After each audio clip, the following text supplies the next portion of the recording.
This is Iron Man, the Armored Avenger Legend Series Stealth Strike 6-inch Mark IV Iron Man figure right here.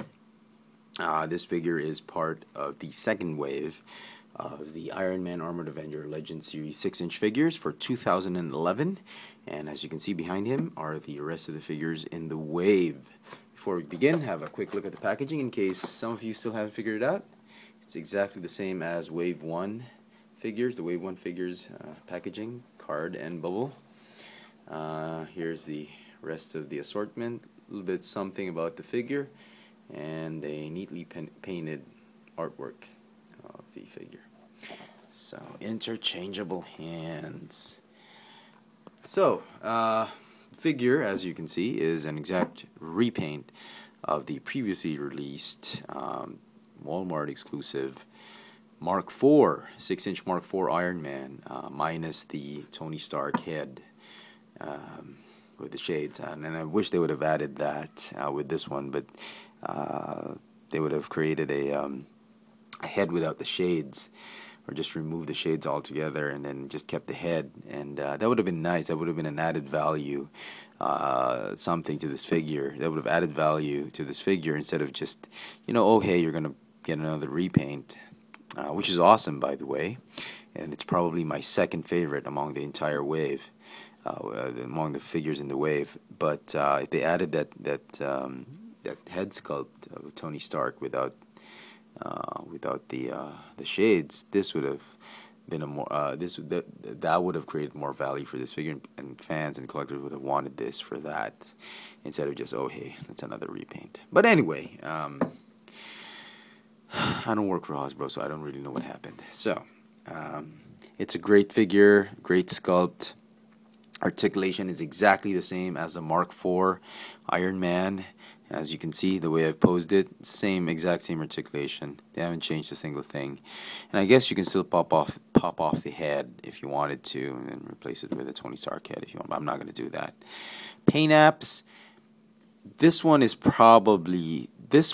probably has the best paint apps. This one and the Crimson Dynamo, both of them have very little quality issues in paint, and I'm very pleased with that. If you're looking for this figure and you've seen a couple of it on shelves, the thing that you have to worry about is really the orangey red paint that he's got on. It's a deep orange or already red, light red type of paint, and you got to watch out for paint apps such as that. As you can see, there's a little bit of overlapping and some brush, not brush strokes, and just a little bit of red onto the black where it shouldn't be. Some bits here missing. The center, the arc reactor, you got to watch out for that. The ribs, they're going to have some paint issues. But it's really just a red paint. The black, the metallic black and metallic indigo is just spot on with this figure, and I'm such a fan of this figure. Probably my second favorite next to the War Machine. Incidentally, my Mark V has toppled again, and it still has the same problems. This Mark V mold cannot stand for long periods of time, and the reason being is that the mold of the soles, it's not flat. There are thrusters molded in that's just protruding too much, and it's really causing problems with this one. Even if I have him on a straight standing pose, none of that fxfranz leg poses, I can stand him now, but a minute or two after, or a couple minutes, he's gonna topple over and tip over. So I forgot to mention that in that review, so I don't know, that's a big problem with that figure. But anyway, on to this figure again. It's really a great figure. I'm very pleased with this one. Yeah, very much. I've replaced this hand into a clenched fist, so now he has both clenched fists. I sort of felt it was more appropriate for a stealth armor to have two clenched fists. He comes with the original repainted blaster from the movie 1 figures, as well as a Booker missile, which still fires a good deal of strength.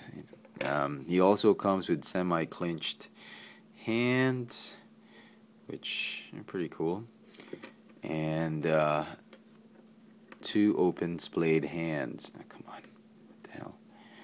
Right here, and one of them was attached onto the figure when it was in packaging, so that's pretty cool. And this time around, as opposed to this figure, I have the correct left and right hand, so no quality control, no quality issues there.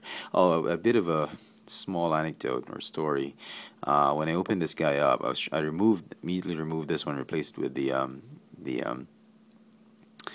clenched fist one, and I noticed that I could not move the joint. There's some stress. I don't know if you can see it. There are already some stress marks right there from me trying to bend it, and I don't know if it's going to happen to your figure, but it did. Apparently somebody forgot to cut the plastic that was covering the joint. It was part of the hand. They just snapped it on. Somebody forgot to cut it out. So it was literally impossible to move the joint back and forth. So I tried to use a small knife, and I pried the joint open, and I realized that there was that bit that was left uncut. Or actually, it was actually cut, but somebody had forgotten to remove it. So what I did, I just removed it very crudely, in fact. So you can see a lot of white stress marks right there, and well, with that, the joint has been liberated and it's free to swivel in and out. So just a small anecdote, might happen to you, just be wary of that. So very, very cool figure. I highly recommend this one. If you're given a choice between the Mark V or the Mark IV, definitely pick this one over that one. It's certainly a better choice, especially if you missed out on the Walmart exclusive. This is not a bad repaint. It's not a bad figure to have, and the paint job is just fantastic. I was skeptical about this guy since, if you remember, Hasbro also released a 3 3/4 version, which was a repainted Mark III, actually, and it was just okay for me. I mean, you know, I like stealth versions of the Iron Man armor, but this one, it was a mixed bag for me. I like some of the metallic paint apps, the glossy finish, and as this figure is completely hopeless. There's literally no way to keep him standing. The best thing you can do is have a post or a peg. You actually can't. Oh, the feet don't have holes, so you can't really stand him on a base or anything. Just have to lean him on a wall, I suppose. So there you go. But anyway, going back to these stealth figures, this was okay, but this one is definitely awesome, and I highly recommend you pick this one up. Out of the entire four, get the War Machine, and then if you still have some resources, man, we'll get this one, and then maybe perhaps the Crimson Dynamite. Get that one last. Get this one only if you're a big fan of black and gold. So there you go. Kudos to Hasbro for doing this figure. It's really a great one, and you know, overall, I'll give it a 9 out of 10. Clear 9 out of 10. You know, except for the few paint apps, probably give it a 10 out of 10.